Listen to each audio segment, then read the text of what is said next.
Welcome to Into the Margins, where we dive into the margins to find what makes businesses profitable in order to inspire the next generation of entrepreneurs. Absolutely. And, 90% of startups fail. That is the statistic we have all heard like a million times. Yeah, it's basically the first thing you learn in business school. Right. But what if I told you that the vast majority of those business casualties, they don't actually die because of bad code or, an unpredictable market shift or some once-in-a-lifetime economic crash? hmm What if the biggest killer of startups is simply executing perfectly on a product that absolutely no one asked for? Oh, man. It is the ultimate tragedy in the business world, really. Yeah, Founders spend years of their lives and they just empty their savings accounts to build this absolute masterpiece, only to launch it into a void of complete apathy. which brings us to the mission for today's deep dive. We are unpacking the battle-tested playbook for starting a startup on solid ground. Yes. Because we want to give you the tools to skip the rookie mistakes, Yeah. to look at the actual mechanisms of how successful founders launch smartly. Right, because nobody has the time or the capital to waste on building this beautifully engineered massive bridge to a town where, well, nobody lives. Exactly. And that bridge analogy is, it's the perfect lens for the very first hurdle every single founder faces, The hobby trap. the hobby trap. Yeah, Yeah. because every business starts with a spark of inspiration. Mhm. You get a cool idea. Yep. And the natural psychological reaction is just to start building immediately. You design a logo on Canva, you register an LLC, you start coding. You pick out the brand colors. Exactly. But you haven't stopped to ask the most critical question: who exactly is this helping, and what specific pain are we actually relieving? And the downstream effect of skipping that quotient is just terrifying. I mean, look at what happened with Juicero a few years ago. Oh, wow. Yeah, the ultimate cautionary tale. It really is. They raised, what, over $100 million from top-tier venture capitalists? Something crazy like that, yeah. All to build this flawless, Wi-Fi connected $400 juice press. I mean, it was an engineering marvel. Oh, the tech was incredible. Right. They spent years perfecting the supply chain for these proprietary packets of diced fruits and vegetables. And then they finally launched. Yeah. And consumers almost immediately realized you could just take the proprietary packet and squeeze the juice out with your bare hand. For like 10 seconds. Yeah. Which completely negated the need for the $400 machine. I mean, they built the bridge, they polished the handrails, and then realized nobody actually needed it to cross the river. Yeah. So, look, if your idea does not solve a validated, deeply painful problem, you are not building a business. You're literally just funding a very expensive hobby. Right. And to avoid that Juicero fate, founders really have to conquer the build it and they will come myth. It is the most dangerous assumption in entrepreneurship. It really is. You have to validate the problem before you spend a single dime on heavy development. Okay, so let's get into the mechanics of that. Because a lot of people hear the word validate, and they just assume, oh, I need to hire a market research firm for $50,000. Oh, no. Right. The process of proving your core assumptions are correct can start incredibly small. It starts with looking for active desperation. You can literally use free tools like Google Trends to see if people are actually typing search queries related to this problem. Right. And if the search volume is 0, that is a massive red flag. It usually means people either do not have the problem or they just don't know they have it yet. And educating a market to convince them they have a problem is brutally expensive. I mean, you do not want to do that. No, not at all. You want to find people who are already hacking together terrible makeshift solutions because the pain point is so acute. Exactly. Which you confirm through direct customer interviews. You sit down with 10 people in your target demographic and you just listen. That's it. You do not pitch your solution. Because the moment you start pitching, they'll just lie to you to be polite. Yes. They'll say, oh, what a great idea. You just ask them to walk you through how they currently handle the specific problem you want to solve. So, assuming you actually find that active pain point, Yeah. you eventually reach a threshold where, talking isn't enough. You have to build something. Right. But the traditional mindset is to disappear into a garage for a year and build the entire software suite. But that is the old way. The modern framework is the minimum viable product, the MVP. Right. But we really need to be clear about what an MVP actually is here. It is not a buggy, half-finished version of your final software. Yeah. It is the absolute simplest vehicle to deliver the core value to the customer. And Dropbox is like the classic gold standard example of this. Oh, absolutely. Because when Drew Houston was starting Dropbox, building the actual back-end technology to sync files across multiple operating systems seamlessly, I mean, that was a monumental engineering task. And a nightmare. Yeah, and if he built the whole thing and nobody wanted it, the company would just be dead on arrival. So instead of writing code, he made a 3-minute video. Right. He literally just recorded his screen, narrated how the syncing would work using a very rough prototype, and dropped it on a tech forum. Just a video. Just a video. The video served as the MVP. It captured the value proposition perfectly. And his beta waiting list went from, what, 5,000 to 75,000 people overnight? It's insane. He validated the demand without building the heavy infrastructure. Mm. And here is where the landscape has completely shifted for founders today. The barrier to testing that initial transaction has completely evaporated. Oh, entirely. Thanks to the no-code movement, the modern no-code stack allows you to create the illusion of a full product to test the exact moment of transaction. Okay, let's break down how that actually functions, because the tools right now are mind-blowing. They really are. You can use a platform like Card, C-A-R-R-D, to spin up a high-converting, beautiful landing page in an hour. You hook that up to Stripe to process payments. Then you use a tool like Typeform to gather deep customer feedback and onboard them. And you could even use a tool like Glide to turn a simple Google spreadsheet into a functioning, interactive mobile app without writing a single line of code. The brilliance of stacking Card, Stripe, Typeform, and Glide together is that it forces you to focus entirely on the value proposition rather than geeking out over features. Exactly. You are basically hacking together a facade. You are saying to the market, here's a solution, it costs $10 a month, click here to buy. And if they click buy and are met with a polite little, "We are currently in beta, drop your email for early access" message, well, you've just proven they are willing to open their wallets. Exactly. And if they won't even try to convert on a simple landing page, they are certainly not going to buy the fully coded, complicated version. Right. Which naturally leads to the most controversial phase of the early startup lifecycle. Once you have that landing page or that lightweight MVP, you have to get your eyeballs on it. The launch. Right. But the very concept of a launch is flawed. Waiting until the product is fully polished and bug-free before you breathe a word about it to the public, what people call the quiet launch, is a guaranteed way to launch to absolute crickets. Mm-hmm. You have to start marketing your product while you are still building it. Building in public is mandatory. Okay, hold on. I have to push back on this aggressively. Okay. How can you genuinely market something that does not fully exist yet? I mean, building an audience before the product is ready is just selling vaporware. No, it's not. You are telling founders to go out there and beat the drum for something that might not even work. It is absolutely not vaporware. It is about transparency. But it is selling hype. Yeah. You risk completely ruining your reputation by overpromising. What happens when you build this audience and the code doesn't compile? Wow. Or worse, what if you are documenting your entire process on Substack and a well-funded competitor sees your little documentary, steals your idea, and builds it faster because you handed them the blueprints? Look, ideas are incredibly cheap. Execution and community are everything. You are fundamentally misunderstanding the mechanism of why building in public works. Okay, explain it to me then. Marketing early is not about selling a fake, polished commercial. It is about vulnerability. You are not going out there saying, buy my perfect software. Right. You are saying, I am trying to solve this brutally difficult problem, and here is how I am failing today. Here is the bug I can't fix. Here is the breakthrough I just had. But the risk of a competitor swooping in. A competitor can steal your feature set, yes.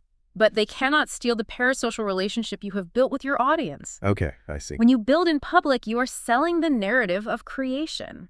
Human beings are fundamentally wired to connect with narrative and struggle. If you document the genuine struggle, you build an impenetrable moat of loyalty. All right, I see the distinction now. It is authentic documentation versus fake marketing spin. Exactly. You're basically inviting people into the kitchen to watch you cook, rather than just showing them a heavily photoshopped picture of the meal. Yes, beautifully put.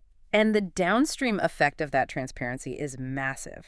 Because by the time you actually have a product to sell, you are not launching to strangers. Right. You have a warm list of buyers on day one who feel a psychological ownership over the product because they literally watched it come to life. Okay, so practically, this means writing about your journey on platforms like Medium or Substack. It means sharing daily micro updates and social proof on Twitter or X. Yes. And most importantly, It means capturing that early interest by having a simple email capture using a tool like ConvertKit or MailChimp. Exactly. You are simply asking, if you find this journey interesting, let me keep you in the loop. All right, I will concede the point. Thank you. The quiet launch is dead. But let's look at the next massive hurdle. You validated the problem, you built the MVP, you documented the journey, and you have this great warm audience. Right. The romance of startup life suddenly hits a brick wall, and you enter the cold, objective reality of running a business. The finances. This is the silent killer of great ideas. Financial literacy is completely non-negotiable. You can have a brilliant product and a massive wait list, but if the underlying math of the business is broken, the company dies, period. Right. And there is a very specific startup survival dashboard every founder has to memorize. So let's split this up. I'll take the defensive metrics, and you take the growth metrics. Sounds good. Let's start with the ones that keep founders awake at 3 in the morning. Burn rate and runway. The existential timers. Exactly. Burn rate is simply the amount of cash your company is bleeding every single month. It is your server costs, your software subscriptions, your payroll, minus whatever small amount of revenue you're bringing in. Right.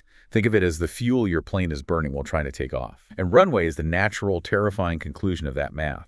It is the exact number of months you have until the bank account hits absolute zero. If you have $100,000 in the bank and your net burn rate is $10,000 a month, your runway is 10 months.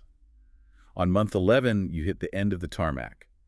The company ceases to exist. Which brings us to the growth metrics, the engine that hopefully lifts the plane off the ground before you run out of runway. Right.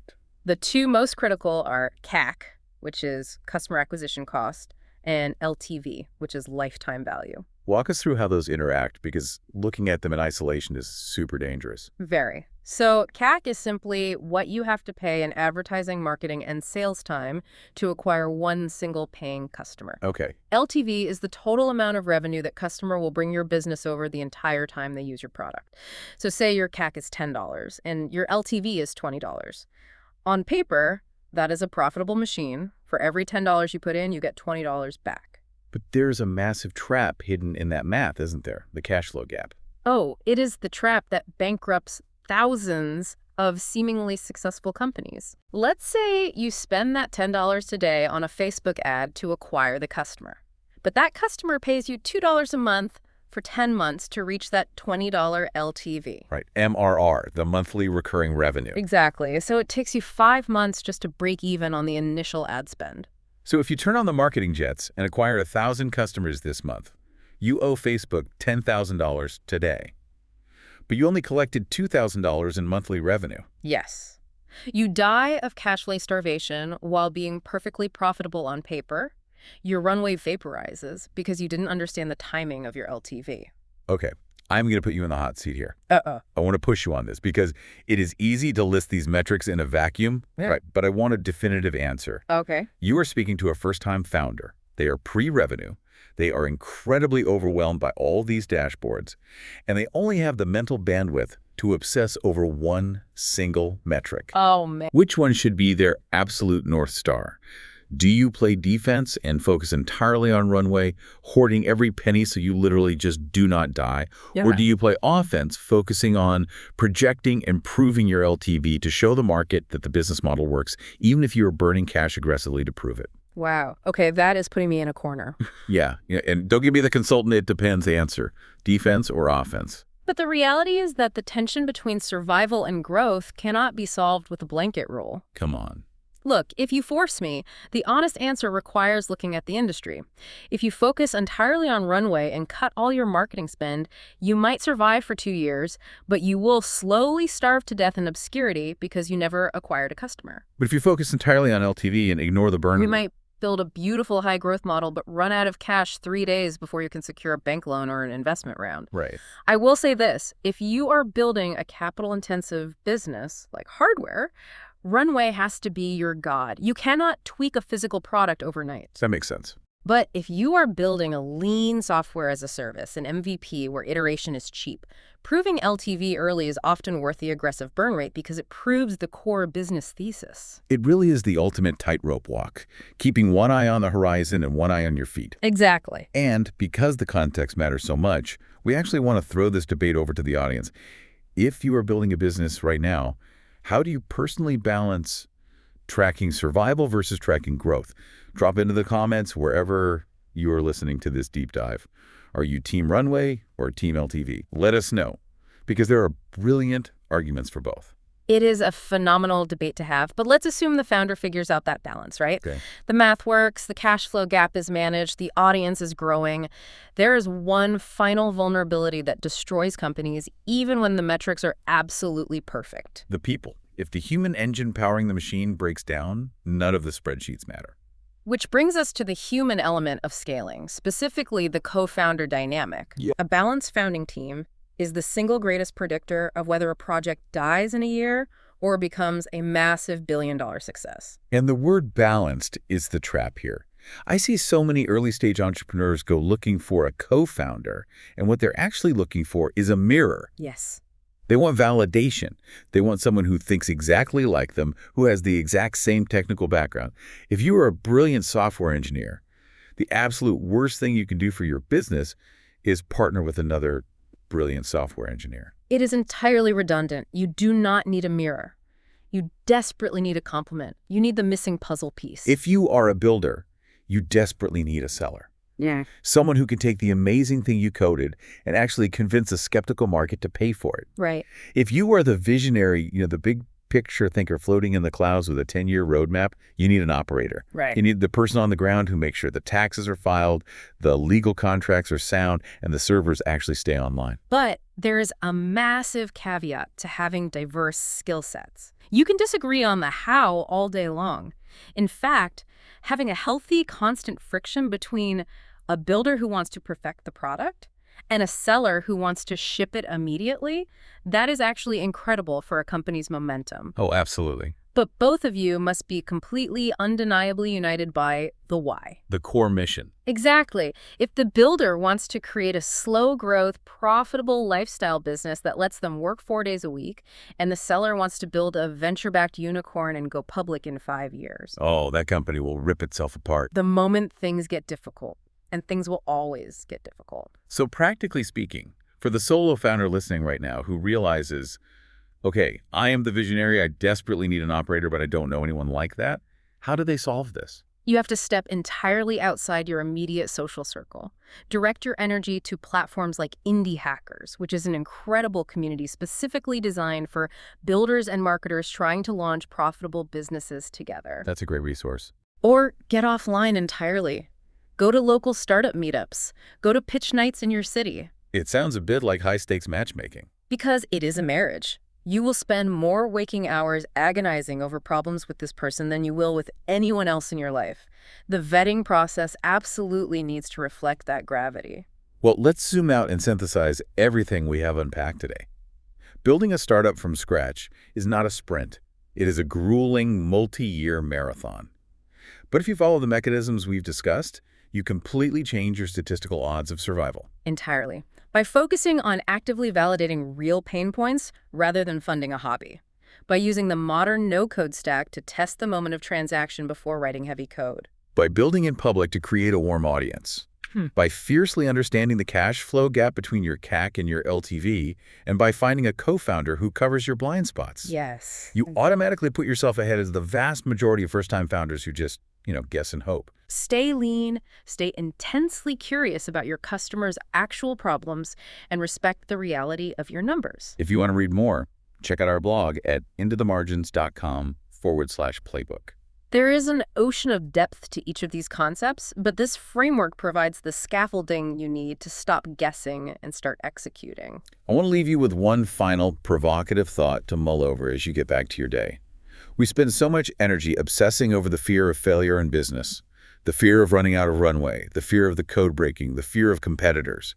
But what if the biggest risk you actually face isn't failing, but succeeding perfectly at building a business that nobody actually needed? Oh, the beautifully executed disaster. Can build the bridge to nowhere. Thank you so much for spending your valuable time with us today. We know you have a million things pulling at your attention, and choosing to spend this time sharpening your skills with the show means the world to us. We truly appreciate it.